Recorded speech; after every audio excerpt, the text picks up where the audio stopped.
f4, bishop f5.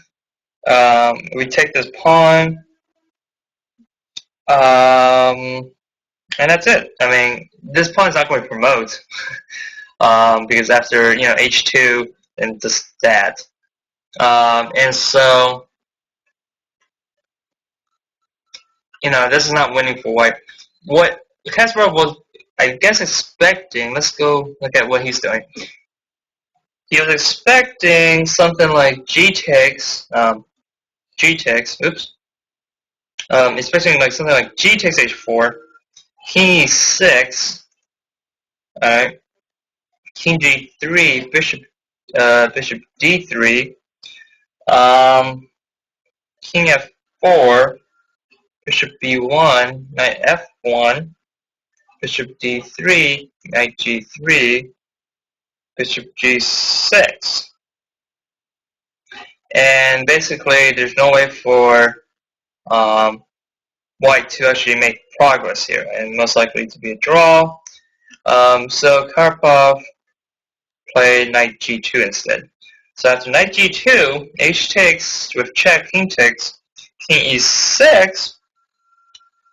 Basically, he wants to basically try to open up the position. By basically saying, hey, take this base pawn, and then maybe I can close this off. So knight f4, knight f5 check, king f5, knight takes h5. So we don't take the d5 pawn because, we get a passer, but this h5 pawn is the outside passer, which is even more dangerous. So after knight takes h5, after knight takes h5, king e6, then knight f4 check, king d6, and now king g4, and now this king is definitely coming in, and maybe even taking this pawn. So here we go. So king g4, bishop c2, yep, so bishop h5, bishop d1, threatening this pawn, king g6, king e7, trying to, basically this move here is to, get rid of this d5 pawn, and then maybe have some, I guess, have the bishop more open to protect, and maybe keep this f4 pawn now. So after bishop c2, king e7, knight takes c5 check, king e6 was actually a mistake. Actually, king d6 would be a better move, because now we have access to this pawn, and then even maybe coming in here, a3 and b4. So king d6 here, bishop knight c3, bishop takes, king takes, bishop g4, and now it's really difficult because now if this pushed too fast, if this knight goes on somewhere else, then he allows king d5 and king c4, and then the king's in. So here, king e6 check. He plays what? Knight c7 check. Try and get this pawn here. So after king d7, now what? Now king takes, bishop takes, and now this pawn is also hanging too. King takes f7, king d6. So now we're just basically trying to find the best moves here, and trying to promote our 2-pawn advantage for black's 1 pawn. And so let's see. King d5, and then same idea of coming in and taking this pawn here. And so king f5, king d5, king f4 attacking this bishop here. And so we're swinging around our king here. Can black trap the knight? I don't think so. After this, he has this square. So it's really hard to trap the knight. So after this takes,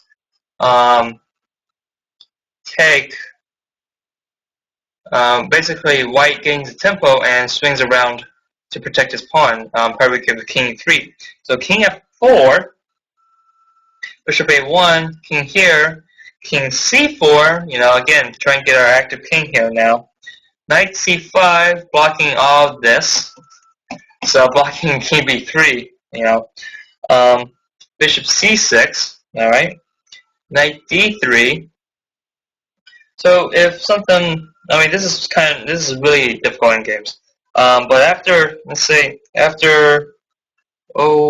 bishop g2, knight d3, king b3, knight f4, attacking the bishop, gaining tempo.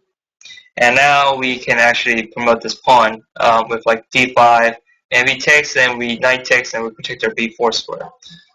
So that's why the difference between g2 or c6.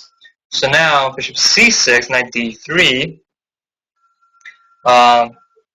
bishop g2, knight e5 check. All right.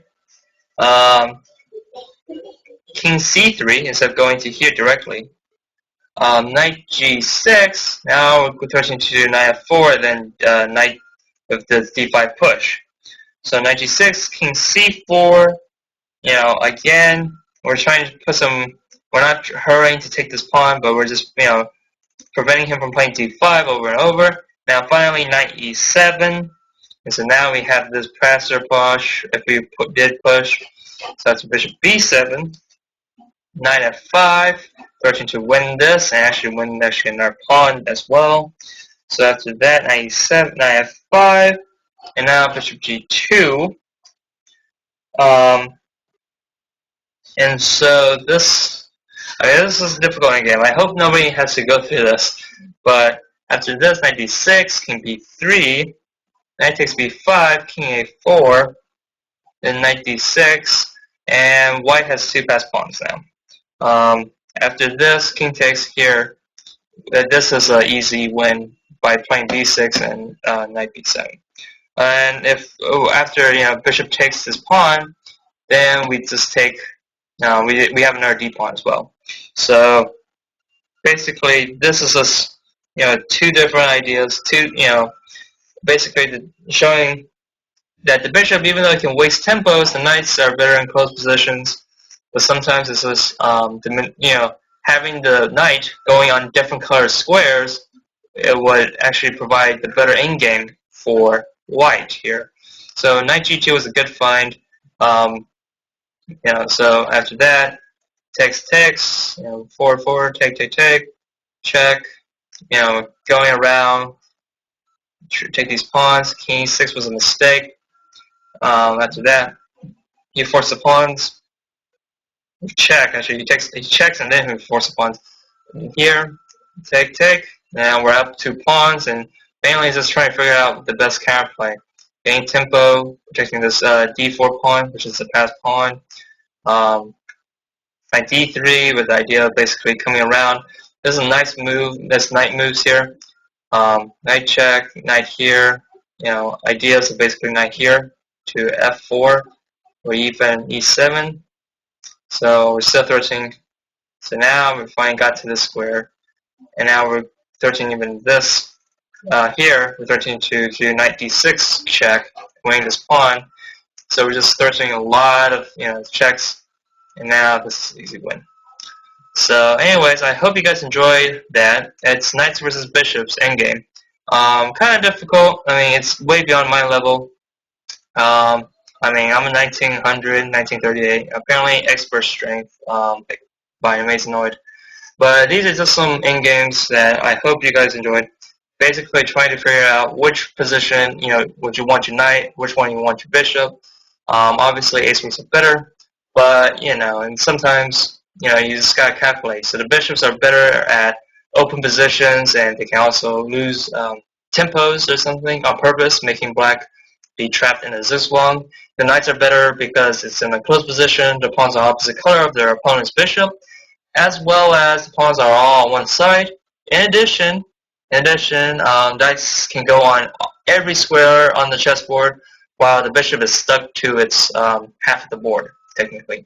So basically here in this case, it's trying to figure out which one you want in the endgame. And it's just, sometimes you gotta figure out the counterplay, even the play and stuff. And so hopefully you guys got something out of that.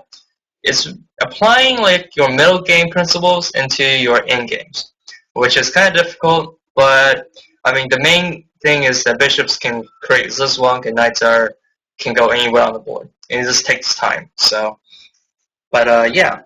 So hope you guys got something out of it. I wanted to end the stream. So thank you guys for watching, and I'll see you guys next time. All right, bye bye.